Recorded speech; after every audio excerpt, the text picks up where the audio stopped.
All right, ladies and gentlemen, welcome back to the Move the Chains podcast.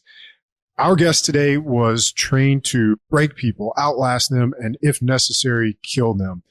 Tim Thomas is a former Australian Special Forces operator, served in Afghanistan, former professional MMA, UFC style fighter. But what we're really talking about is Tim's work now with veteran communities, with his job that he does now. He's the founder of Breathwork in Bed, and how he helps veterans, executives, and everyday people use simple breathing practices to sleep, heal trauma, and reclaim their energy. But before you hear breath work and turn your nose up, oh, another breath work, this is not going to be inhale for 4, exhale for 6, Instagram breath work. This is for you to learn how to use breath as a foundation for a regulated, connected life. We're going to go deep on, some of the psychology, the physiology, the biology involved with self-regulation and how breath work is a major piece of that puzzle. So with that being said, Tim Thomas, welcome to the Move the Chains podcast. Thanks for being with us.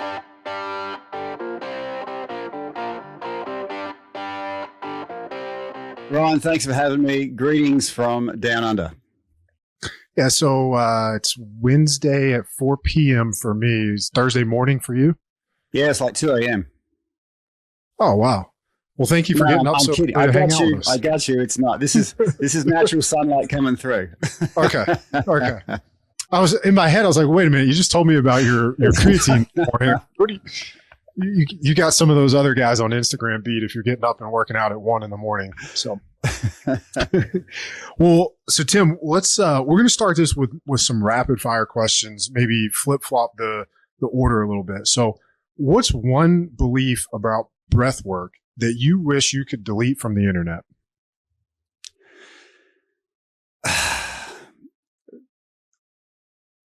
That there's only one way to do it, and there's only one right way to do it. And I'm very much against using it for this trauma release, because it's like some idiot discovering dynamite and going, oh, look at these big explosions, but they're completely unaware of the impact it's having on people's lives.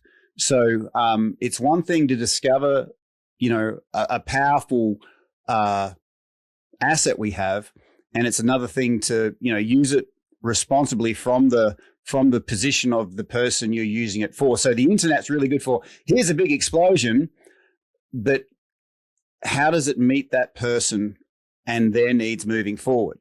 I would love to delete off any sort of trauma release, hyperventilation, holotropic, because like I said, that's like saying we've got a bucket of TNT and we can make an explosion, but we really don't know the impact of it. But, follow me and like for more. I love it. We'll unpack some of that as we go on today. So if we keep these things moving, when you think of your special forces self and your current self, or version of you, I know it's the same you, what's one thing that stayed the same and maybe one thing that had to completely change? One thing that stayed the same since the Special Forces is my desire to serve. One thing that had to change was the idea that it had to be a certain way, and I had to be a certain way. Guess what? I'm of more value than just the rifle I'm carrying. Who knew, right? Who knew? Give me a small, unsexy nightly habit that has an outsized impact on your sleep. Oh, this you're gonna love this one. Okay, right thumb, right nostril, very unsexy. Breathing through your left nostril. Okay, a lot of people don't know the left nostril activates the parasympathetic nervous system. So breathing through your left nostril, deep long breaths, activates all those parts of you that need to sleep. And also in the morning, same thing but opposite. Left thumb, left nostril, breathing through the right nose. That gets you up and gets going. That's free information that if the people that are listening take that on, they're in control of their own chemistry. Unsexy, but super powerful. Man, that's gold. And since you're on video, I'm going to show you that. Anybody watching the video, you can see this is the Oxygen Advantage instructor manual. And that's one that I got from Patrick McEwen. And as soon as you said right thumb, right nostril, so that one is super powerful. So right out of the gate, if you're listening, you're 5 minutes in, you got something amazing. All right. So if you could put one sentence on a billboard outside every veteran's bedroom, what would it say? Control your breath, control everything. Okay. Last one here. Give me a book, a teacher, or an experience that radically shifted how you see healing. I'll give you two. Bessel van der Kolk, The Body Keeps the Score. Okay. These psychologists study for years, but no one tells them that the trauma goes down deeper than the words can reach. Okay. It's stored in this ancient wiring. And Bessel van der Kolk seems to have a handle on that. The other one is Breath by James Nestor. Yep. That's a great book. Both of those are. All right, so Tim, let's kind of start at the beginning of your journey with trauma, healing, breath work. You maybe want to start at there's a singular breath in your life that had a profound experience. You want to walk us through that that experience? Yeah, sure. Look, so my breathwork experience, I was on this Himalayan mountaintop, and this golden light came through the top of the sky, and then no, it wasn't like that at all.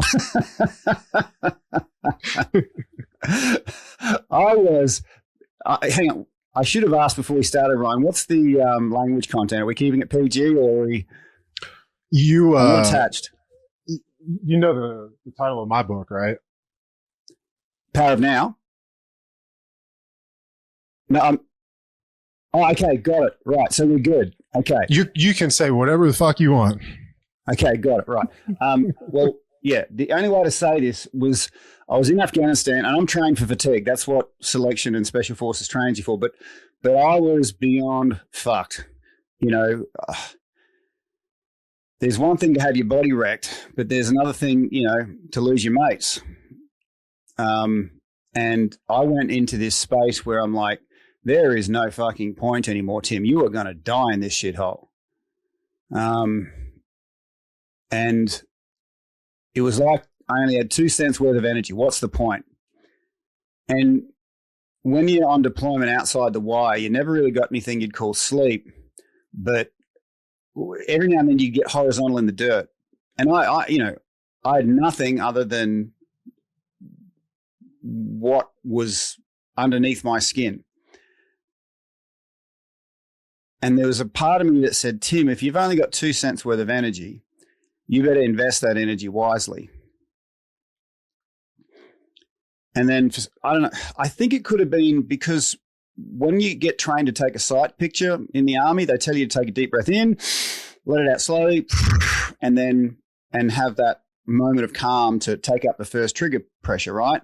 It could have had something to do with that, but I don't know why, but I looked at my left thumb, my non-dominant hand, I pictured a pinhole at the tip of my thumb, and with this 2 cents worth of energy, I just breathed like I was breathing like through the top of my thumb, down my thumb, and it wasn't just relaxing it.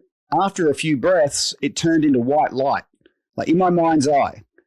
And I'm like, that doesn't just feel relaxing, that feels pretty good. And I pulled it through my thumb, then I pulled it through my pointer finger, I went to sleep, and I went to bed with 2 cents, and I woke up with 20 cents. I'm like, I don't know what's going on here, but there's something in that. I had nothing, nobody other than my breath and my name. And I turned 2 cents into 20 cents. And then the next time I got horizontal, I had 20 cents and I invested that in my, I could pull it through my whole thumb and down my arm. And I woke up with $20. And that's when I realized, Ryan, that energy is like money. It's how you invest it and how much you get back. So it doesn't matter how much you start with, it's how you invest it. And you might start with a lot, but if you're investing it poorly, you're gonna be broke soon enough. And I think up until that point, I was treating my energy like it was limitless. And I ended up broke. And when I found this little energetic investment, I noticed it wasn't just my body that was getting better. My awareness started growing too. So when I had 2 cents worth of energy, I'm like, fuck everybody else. it's all about me, and I lived in this internal space. Rather selfish, but then as my energy increased, my awareness increased, and I started becoming aware of people outside of me, because I started feeling pretty good. But I also realized, like, I can be as good as I want, but if the team around me is having a bad day, I'm having a bad day. And so it wasn't enough, Ryan, to just be good enough for myself and underneath my own skin. I had to pour outside of my own skin, because I'm pretty thick skin, and to own it, yeah, I was pretty selfish. So I had to be in a war zone to realize that when the person next to me is stronger, I'm stronger. And so that's in my DNA. So that like, I didn't know what it was. I just knew that 2 cents worth of breathwork energy turned into 20, and you just kept investing it. And then, later on, I find out the science of, breath and inflammation, breath and, the chemical override of your neural pathways, all these sorts of things. But in that moment, it was just this, it's like, because I had absolutely nothing left, it's like this sort of ancestral knowledge came through. Some might call it divine knowledge. There was something there that I got access to that led me in a direction. I hope that answers your question, Ryan. Yeah, that's really powerful.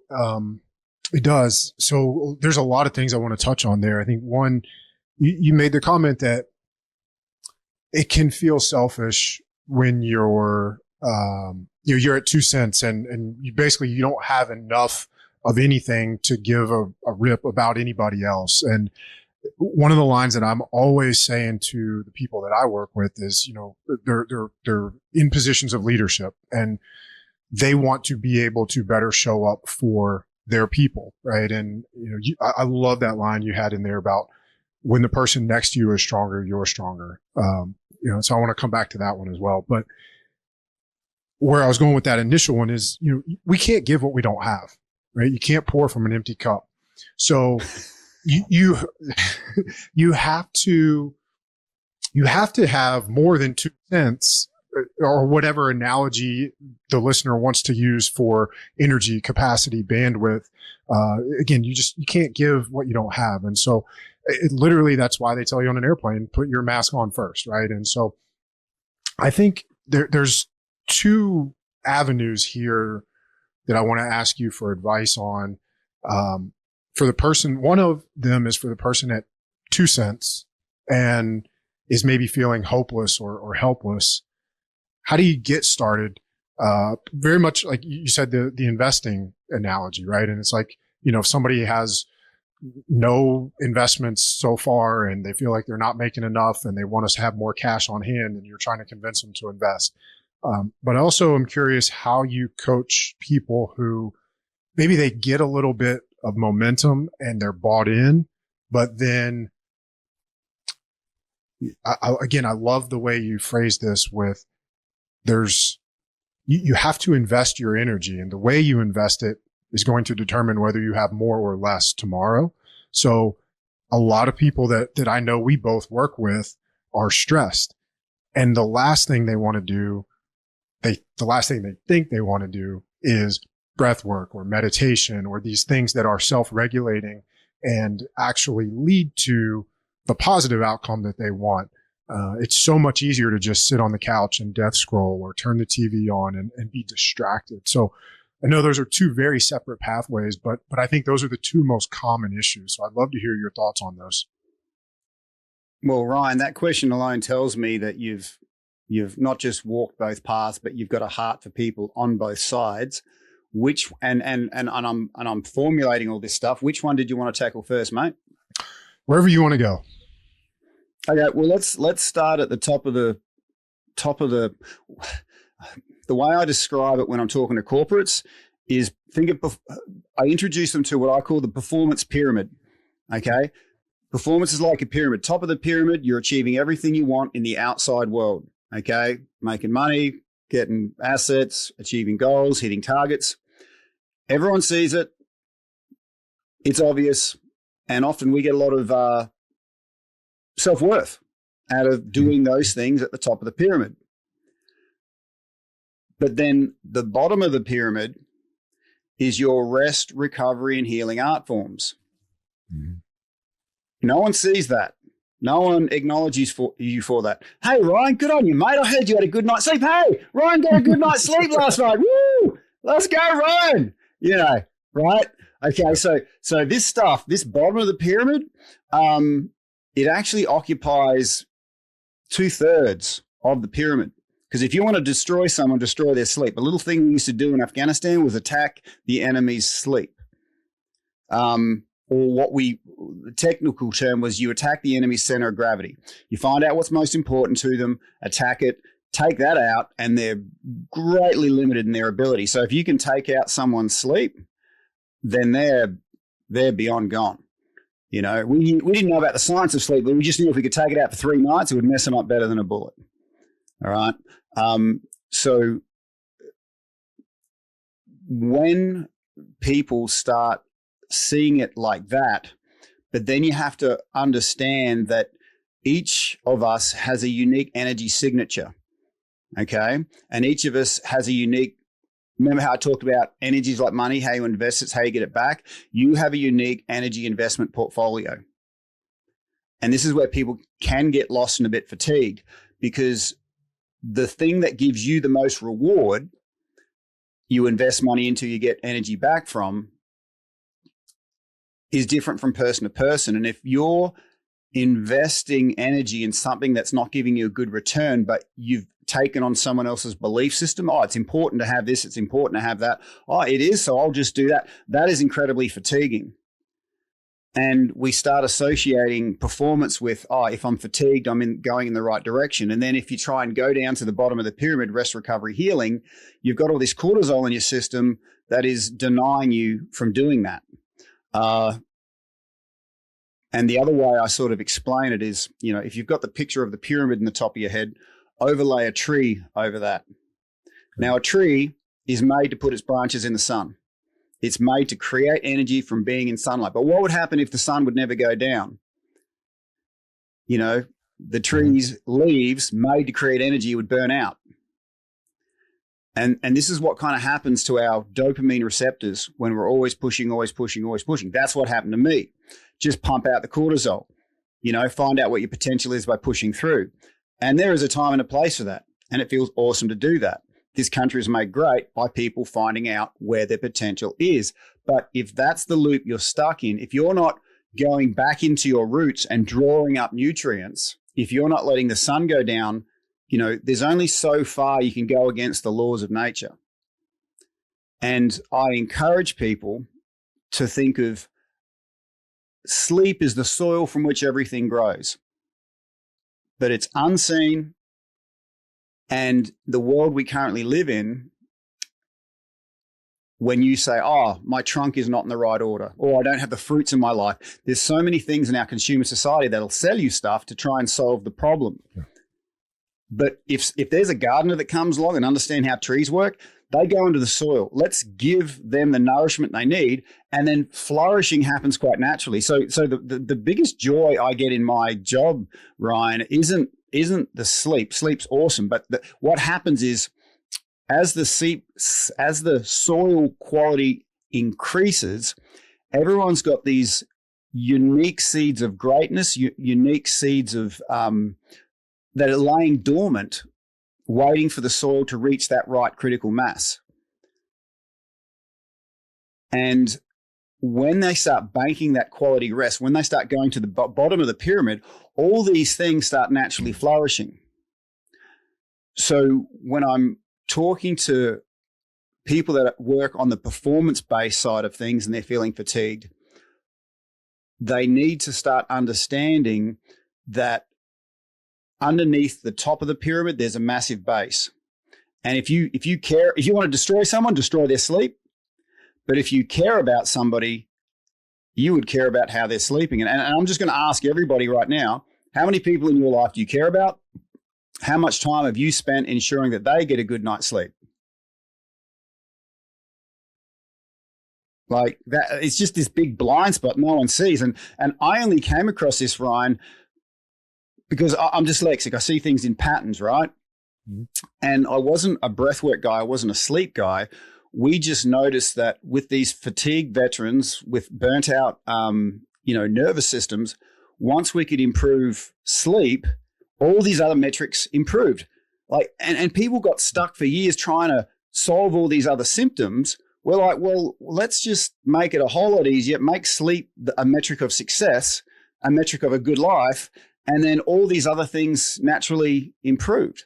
And so, that dovetails nicely in when someone's at a state of extreme fatigue, when they've got 2 cents worth of energy, what do you do there? I put it to you, before that fatigue really started kicking in, things in life started piling up. It could be emotional stress. It could be physical pain. It could be, a trauma, whatever it is. This one insight had us achieving a lifetime goal within 12 months. And I'll tell you what that is in a second. But the insight we found was understanding how pain worked and understanding that it didn't matter if it was emotional or physical. Mm-hmm. Ryan, the emotional, physical pain got to a certain duration or intensity where it transformed, without the person knowing, into loneliness. Okay. And when we're feeling all alone, that is the perfect ground for devastating fatigue. Because if I'm all alone, no one's got my back, no one understands me, there's things I want to say, but I can't. If I drop my guard for a second, something bad's going to happen. It's going to be my fault. Mm-hmm. So I'm not sleeping at night. Right. It's constant vigilance, constant parasympathetic activity. Right. So, it's not the stress that's the problem. Okay. Because we're social beings. We're supposed to feel connected. Our peace, power, love, joy is all connected to how connected we feel to others. So I put it to you, Ryan, if you knew I had your back 100% and you had my back 100% then bring it on. Not a thing we can't handle. Everything gets really small really quickly when we've got that connection. Yep.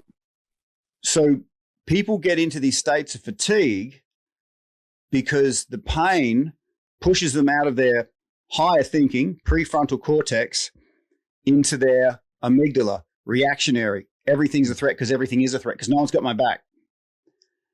And so when I'm working, what worked really well in the veteran space was somebody simply asking the question, how many other people are in the same situation as me? And give it a real number, because we're all up against something. I just came to this revelation through the veteran space, but you can get to this space through, relationship, cancer, corporate stress, whatever it is. If you ask that golden question, how many people are up against what I'm up against right now? And give it a real number. And that's when life changed for me, when I was in a state of isolation brought on by pain, stress, and I didn't know I was just all alone and I didn't know who to trust. It's just the way things was. It was in my being. And when I asked that question, it got a bit weird actually. I actually saw 500,000 people to my left, 500,000 people to my right. And they're like stuck in the same, because I was trying to get healthy through the healthcare system, and they were looking in saying, we're stuck here, Tim, just like you. And then I'm like, well,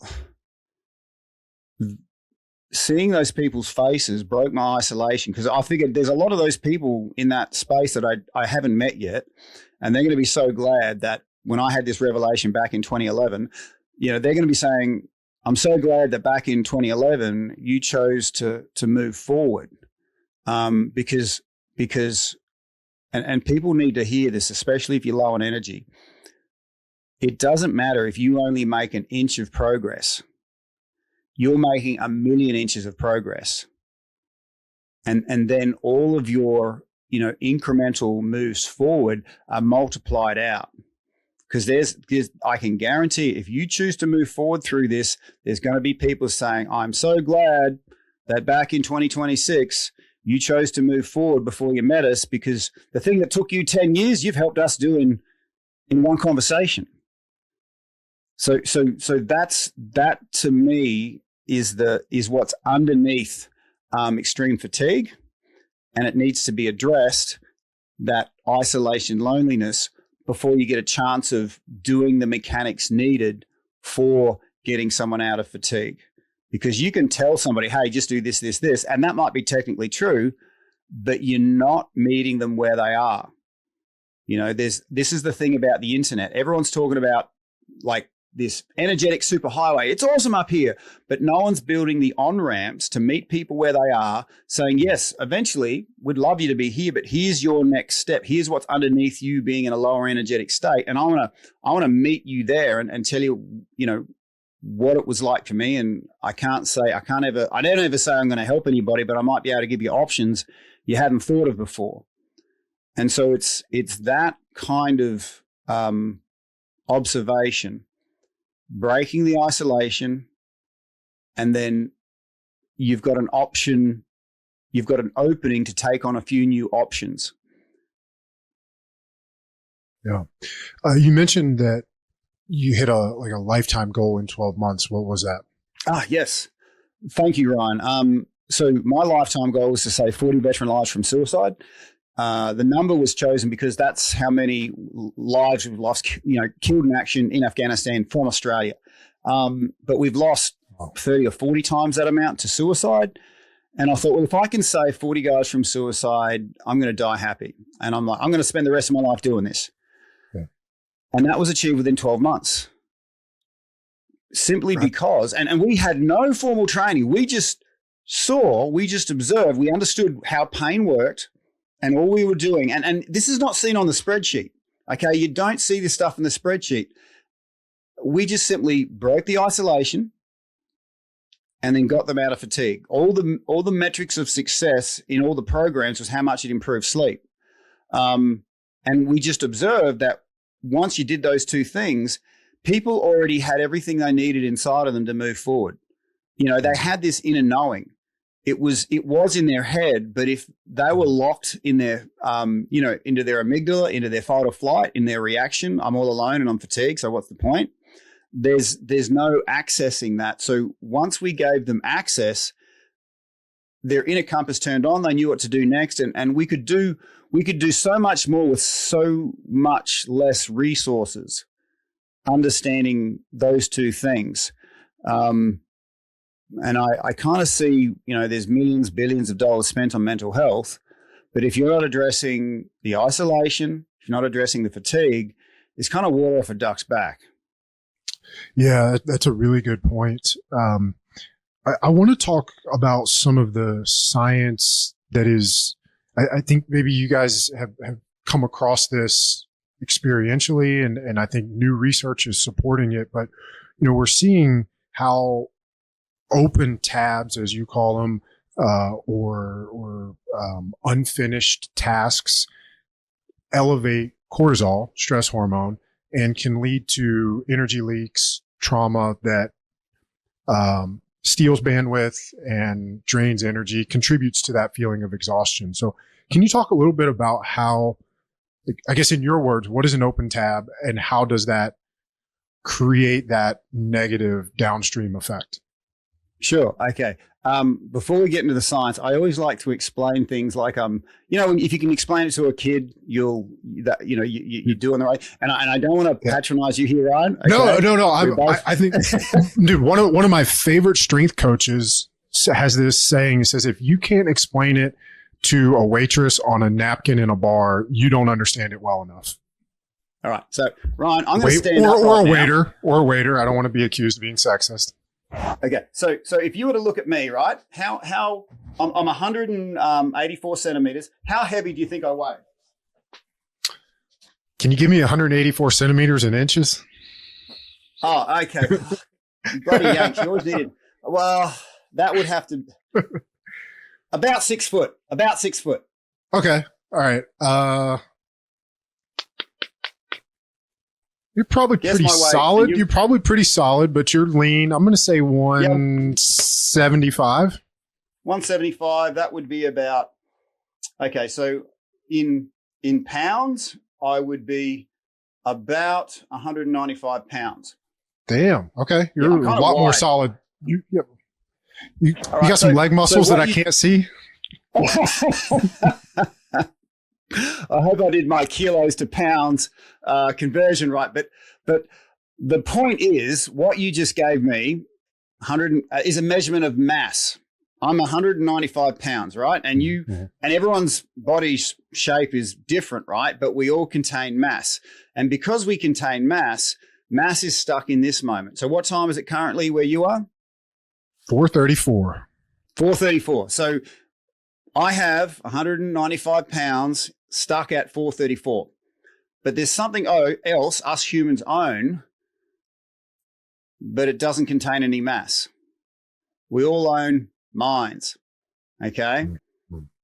And minds, because they don't contain mass, they're not stuck to 434.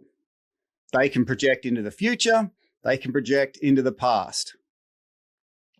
And that's kind of obvious, right? But let me break this down even more. Our minds have a processing power, and let's call it 100%. We've got 100% processing power. And let's say there's something in my past that's bothering me. That could take up to 30% of my processing power. As an example, this is all just examples, right? So Ryan, if there's 30% of my processing power in the past, how much do I have ready available for me now? Well, at most 70%. Very good. Very good. And if there's, say, something to worry about in the future, and that's taking up 30%, how much do I have in this moment? Well, now you're down to 40. Yeah. So would my life be easier or harder when I'm at 40% in this moment? It's definitely not going to be easier. Yeah. Life is harder at 40% because life is hard at 40%. Mm-hmm. So I put it to people, consider, they say life, you get from life what you give. Mm-hmm. When your maximum ability to give is 40%, there's not much coming back. And conversely, when you're at 100%, there's not a goddamn thing you can't handle. All right. And I've noticed this giving and receiving part, like when you give 90%, you get 90% back. If you give 95%, you get 95%, 99%, 99% back. But when you are 100%, boom, magic happens. It's like you get 1,000% back.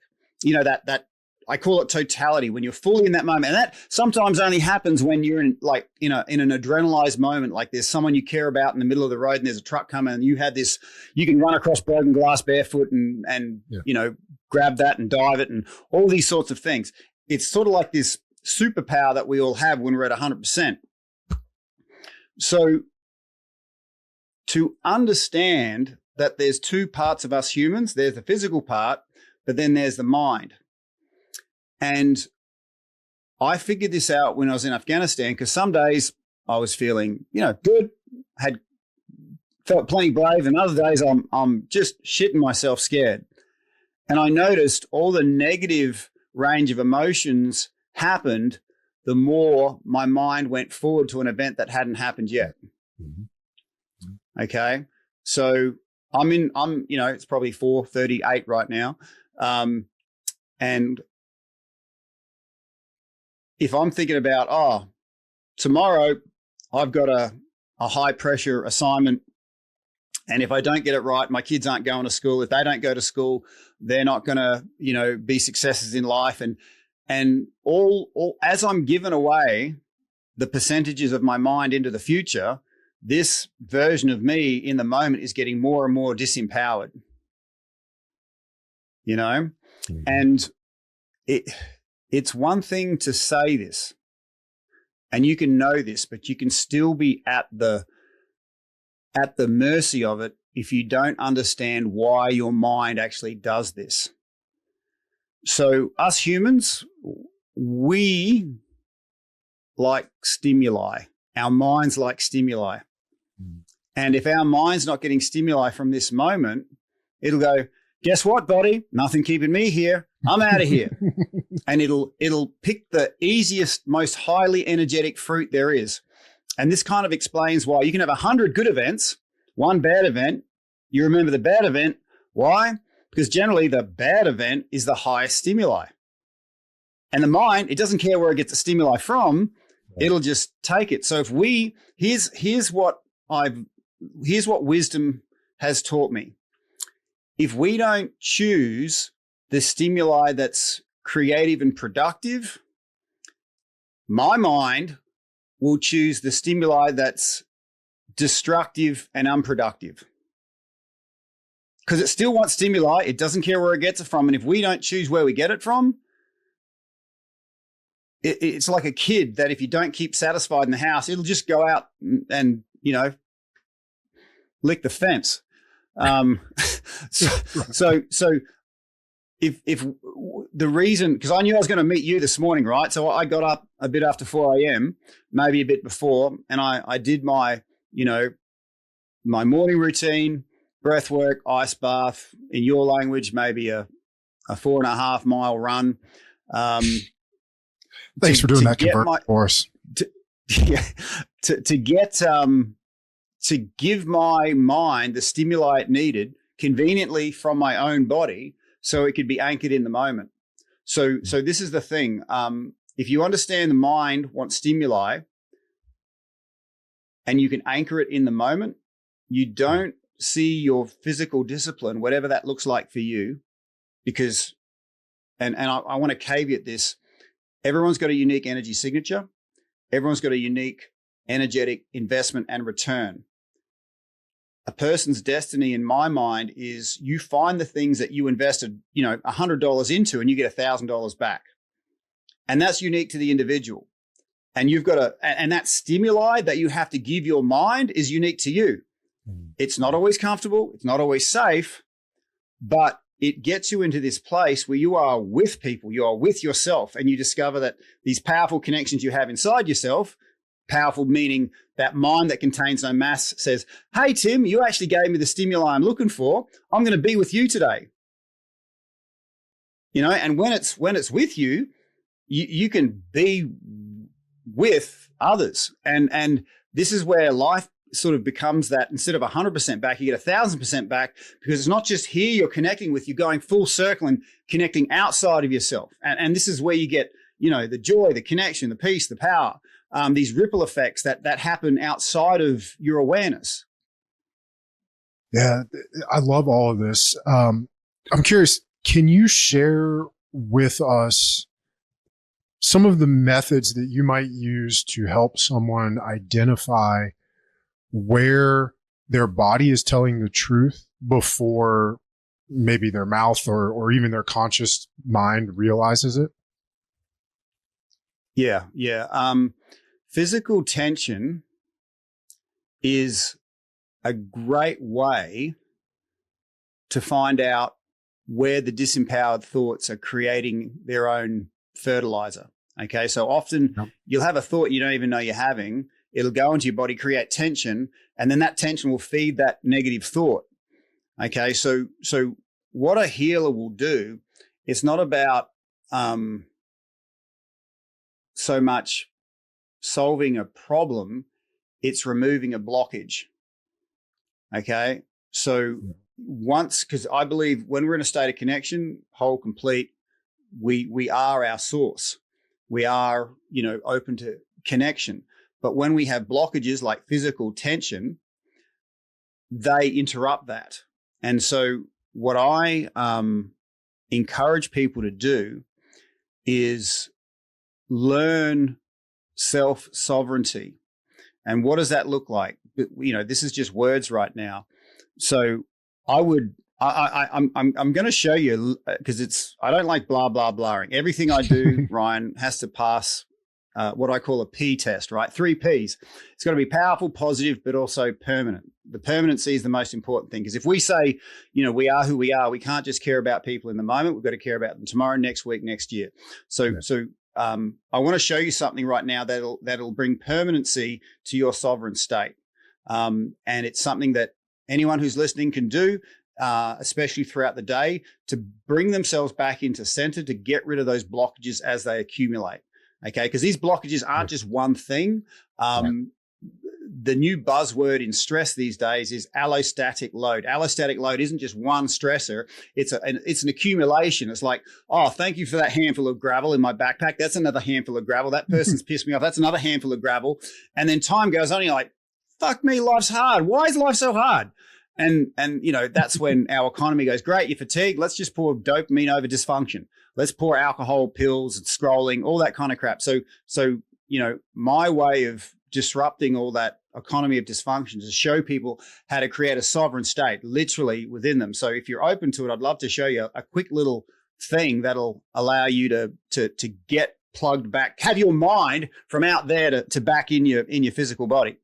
Let's do it. All right, this is super, super simple. So we're going to exhale and just shake a little bit as we exhale. And then when we're all the way out, we're going to breathe in and then look up and breathe in more. Okay?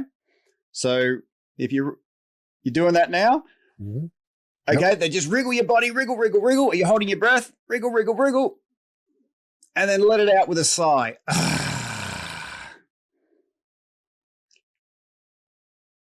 And just let that energy circulate. That's your sovereign energy.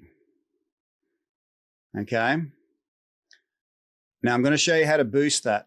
The joy I get from my job, Ryan, is showing people how amazing their bodies are. We all have bodies. We just don't know what they do. I tell you, they do more than just carry our eyeballs around. Okay? It's so important, my eyeballs. I look at my phone. All right? I love it. All right. This is my tripod. My arm is my tripod to hold my phone up for my eyes to look at the. Okay, That's right. I shouldn't make fun of the teenagers. Sadly, it's more than just the teenagers. No, that's true. That is true. So getting back to before I got facetious, your body has, you probably didn't know it, but these little power points, power buttons in your two fingers and thumbs. When you pinch them, you're going to boost your inhale. Okay. So when we blow it out and shake it out, halfway through your inhale, I want you to hit those buttons and look up. Okay. Okay. So with your power buttons ready, have them by your side, blow it out, shake it out, blow it out, shake it out, out. When you're all the way out, start breathing in through your nose, hit those power buttons, look up, open it. Now wriggle your shoulders, open the chest, wriggle and open, wriggle and open, wriggle and open, wriggle and open, and let it out with a nice big sigh. Out. And welcome your own energy into every part of your system. And this is what it feels like to bring your mind back into the body. The body is the charge point. And so my offering for those people who are listening, and I'm talking really listening, the ones that go, there's people that go, you're full of crap, but there's people like, you know what? This could be a thing. So I invite you now to have this as your centering button.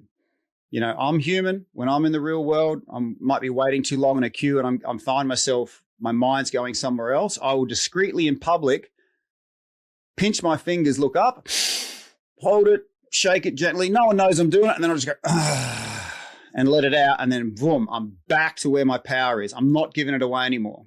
Mm-hmm. Okay. Mm-hmm. And because I can see you getting this, Ryan, and I know the people listening are usually on the performance edge of things, I wanna show you something a bit more powerful, and that is when you exhale. You know, when you go to the gym, to the first time in a while, you always lift light. You don't go heavy, right? So we're going to go light right now. We're going to exhale, and we're going to think of something that's ever so mildly annoying. Okay. So we're going to exhale, think of something ever so mildly annoying, and with our mouth closed, we're going to snort through our nose, but double the speed of the inhale. It's like we're trying to snort over our sinuses to blow that shitty little thought out the back of your freaking head, okay? Because it doesn't deserve to be in your head. It's not, and we're going to use the inhale, that intentional, to suck that out, okay? Okay. We're going to wriggle that little thought out of our system, and then we're going to go, and make a bit of a noise. You can cover your mouth if you want, like a yawn, but we're going to use this technique to create that sovereign state, because you can't be sovereign when there's something inside your own boundary draining you. Okay. And we're going to start light. Don't go heavy. We're going to start mildly annoying and then snort, wriggle it out, and then cover your mouth and let out a really big yawn. Like, because literally when you make a yawn, that is a frequency. Okay. And that energy that's stuck inside of you, that blockage, will respond to that sound frequency. So if you've ever seen someone freaking out going, blah, blah, blah, blah, blah, you know, that crazy noise they're making, that's them trying to self-regulate. So on our exhale, if we can make a nice big yawn, you know, hand over your mouth, you'll find that helps purge out this bit of stuck energy. Cool. So I'll walk you through it. I'll be with you the whole time. And before we do, but I always I should have asked this to start with, you know, everyone listening and yourself, Ryan, do you give permission for your own breath to make every cell in your body feel really, really good? I do. Awesome. That's all we need. Permission granted for our bodies to really enjoy this. All right. Okay. So we're going to blow it out, shake it out, blow it out, shake it out, blow it out, shake it out, out.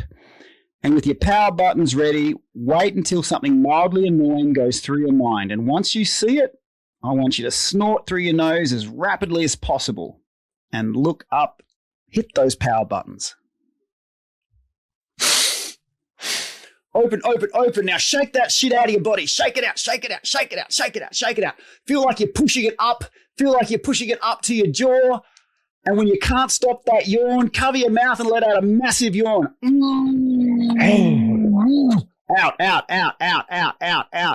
Out. My man. And I'm less annoyed. Yeah. Who knew? That one breath, how's just one breath? And how you feeling now, Ryan? You know, it's always amazing to me how breath work, certain aspects of it can elevate your body temperature. I know we're kind of shaking and moving too, but you know, even with the first round, you know, started to feel some tingling. You get more oxygen to your extremities, and yeah, I feel good. I feel present, energized. I'll say sovereign. I don't feel like those annoying thoughts weren't there until you told me to think about something that's annoying, but that is effective at getting it back out. Yeah. And if we can give our bodies the stimuli that it's craving, our minds the stimuli it's craving, because that's all your mind wants. It's like, well, I'm not getting any stimuli from this moment. Well, I'm going to go somewhere else. Yeah. So we can go, okay, I hear you, my beautiful mind. I'm going to give you the stimuli. You know, then all of a sudden, it's like, yeah, I'm going to work with you now. Yeah. So I really encourage people, if you forget everything Ryan and I have said, if you can take this away, have this as your power buttons, your medicine button, your sovereignty button, you know, you're going to have permanent access now to the version of you that doesn't accumulate the blockages as you kick through the day. Because when I didn't know about this sort of stuff, you know, I'm a tough guy. I could have a handful of gravel from here, from there, from everywhere. And at the end of the day, I used to have to drink half a carton of grog before I spoke to my then wife. And I didn't know why. I was just out of balance. And this stuff was, I didn't know how to deal with it. Yeah, I think that's the one that I think a lot of the folks that I work with deal with. And I guess I'd love to hear some tips that you use for people to help bring an awareness to that in the moment. I know it's a practice. It's something that, you know, as you practice, as you work on that, you can, you know, if in the past you didn't realize something until after it was too late, like your example with, you know, your wife at the time. and then a lot of folks, maybe they start to realize it. Okay, 2 weeks. Now you can start to realize it after 1 week. Some guys realize it after, 2 days because they didn't sleep well for 2 nights. Now they say, okay, now, so like, how can what are some of the things that you teach people to realize it in the moment or more quickly? That's a really great question because, I think like your example, I love your example of just gravel in the backpack, right? Cause I think that's where like the people I work with, the listeners here, people you work with, presumably, like there's a certain element of pride in being able to say what you said, right? Like I can throw a bunch of gravel in my backpack and keep trucking, but we know, and I think everybody listening knows, there's a finite amount of that. And even before you hit that level, there's that just drain on your bandwidth from having to carry around shit that maybe you shouldn't have to or you don't need to every single day. So that's where I'm trying to go is, tools for people to realize like, oh shit, I've got 30 pounds in my backpack today and, I don't need to be doing that. Yeah. Oh, my man, you've hit against something there, Ryan. And I need to speak to it because I felt moved inside myself. So do you remember how I said, if you want to destroy someone, you got to know what their center of gravity is? Mm-hmm. Okay. And in the battle space, it could be something as simple as attack their sleep. Now that I'm back in the Western world, I've observed us humans, and again, this is just an invitation to consider that our center of gravity is our sense of self-worth. Yeah. And I will suffer immeasurably to maintain my sense of self-worth. Mm-hmm.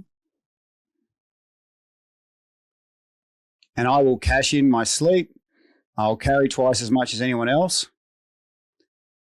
because it's my self-worth that's underneath all these crazy activities. So I could give you a bunch of stuff, but if you're still thinking that something outside of you is giving you your sense of self-worth, it's a matter of time. Because this is the thing. I can give you the best techniques, but if you're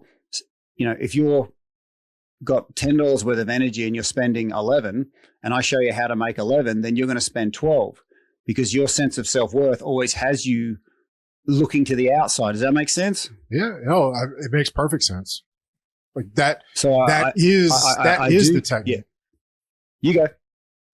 No, you're saying like I could give you a technique, but none of them matter unless you address this. But I think that's the thing. Like that's the thing that folks have to realize is like, why do you think being able to put more and more gravel in your backpack is the answer? Like, yeah, you can, but just because we can doesn't mean we should. And why do we think that that's who we need to be? Yeah, I think a lot of our worst habits are driven with good intentions because we want to be seen as the ones that are not the weak link in the team, that we're contributing, that our contribution is valuable. And if I'm not sure of who I am, I'll run off the affirmations that other people give me or the sense I get that they acknowledge what I do. And it's, work rate is never the issue. It's you trying to protect a wound with all these unaligned actions. Like, I don't want to feel pain here. I don't want to feel like I'm worthless. I don't want to feel like I'm inefficient. I don't want to feel like I'm not perfect. I don't want to feel like I'm unlovable. So I will destroy myself to protect that wound. And this is where, if people just take a step back and start seeing the activities that give them their own sense of self-worth, their own sense of completeness, their own self-love, all of a sudden you start taking actions that actually get you the outcome you want, as opposed to manically overworking, protecting a wound that'll never be healed. Does that make sense? Makes perfect sense. I love it. It's a great answer. I mean, it's as I was talking, I'm realizing, I mean, it's getting into identity and belief systems. And I think you're touching on all that and everything you're saying. So no, that's, like I said at the top of this to everybody listening, this wasn't going to be, breath work that you hear on Instagram. And, Tim, you've more than delivered. This has been an amazing conversation, great episode. I want to give you a chance to tell people where they can find more of you. I know we didn't really mention Breathwork in Bed, but that's the company that you have now. You've got an app. Where can folks get more of you and get the app? Yeah, so I usually work with leaders who want to have a metric of success as sleep of their people. Okay, if you care about people, you care about how they sleep.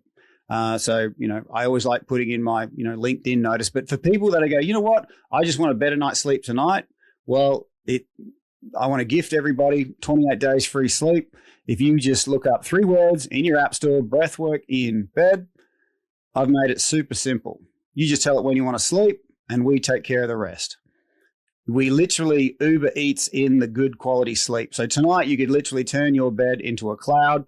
You go in there, set and forget. We take care of the rest. I'm aware that when people are tired, they don't want another 6 things to remember going to sleep.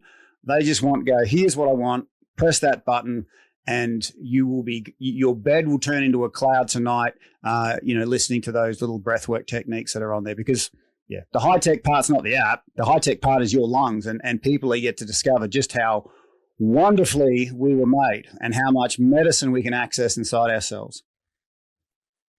Yeah, that's very true. So we'll put a link in the description, both on all the podcast platforms as well as YouTube.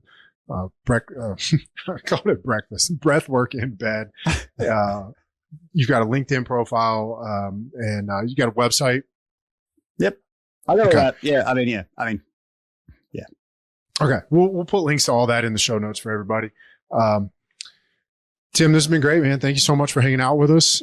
Any parting advice for folks listening to move the chains in their daily lives to be more consistent with the things that they want to do? Well, in all honesty, if you can integrate that power button breathing, you're going to move those chains consistently. You're going to be throwing that piece of gravel on the floor, not in your backpack. So honestly, this is your gift that you can give yourself, and no one's going to do this for you. Okay. The economy we're in loves it when we're fatigued, because then we start thinking we can buy stuff to compensate for our own mismanagement. Okay. So if you don't lay hold of your sovereign power, you will pay for it.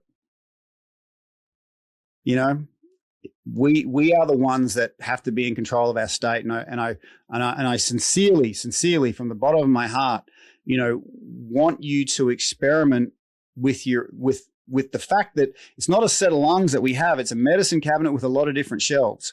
You breathe a certain way, you will listen to a certain response. And if you can just play with that one finger pinch, snort, shake, start telling your system that, hey, mind, I love you, but I need you here. I don't want you burning energy somewhere else. Yep. I love it. Again, Tim, this has been great. For everybody listening, thank you as always for being here. If you enjoyed this episode or found it beneficial, please share it with somebody that you know, whoever comes into your mind right now that needs to hear this. Send it to them so they can listen. And if you haven't done so yet, subscribe so you get notified whenever we drop new episodes of the podcast. And as always, thanks for being a part of the show.